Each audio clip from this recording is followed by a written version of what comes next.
weather on May 26th was clear but cold with a stiff southerly blowing. So for the Tieke, or Saddlebacks, a helicopter ride was the way they made the short hop across the Tiri Channel from Matangi to their new home at Shakespear Open Sanctuary. Today we're welcoming Tieke back to Shakespeare Open Sanctuary here. Tieke are an incredibly vulnerable bird. They've been missing from mainland New Zealand since the late 19th century.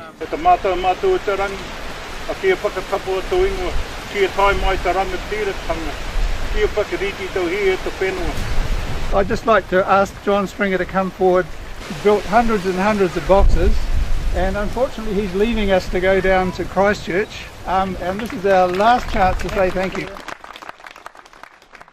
Our volunteers have made a couple of hundred roosting and nest boxes.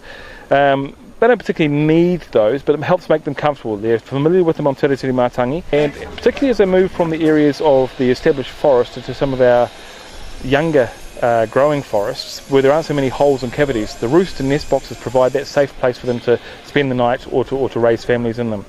So what we'll do is we'll stand back, we'll watch to see where the birds disperse to in the first instance, and then we'll put up the boxes in those areas where they start establishing territories just to try and anchor them there so that they will stay put and breed up.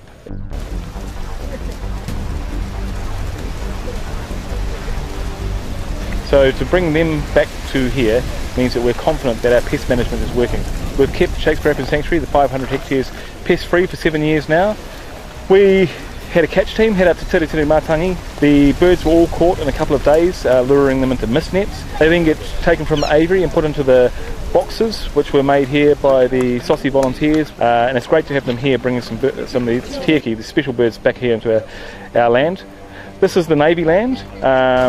It's included in the sanctuary. We chose it because it's the best habitat and it's the safest distance from the fence, so that these birds can settle in before they have any chance of dispersing beyond the fence and into the challenges that sit out there in the land where pests live. In a couple of years they'll be spread right across the park and be in good number. The public won't help but notice them. They've got such a strident call, they look so different from any other bird. They really make you sit up and take notice.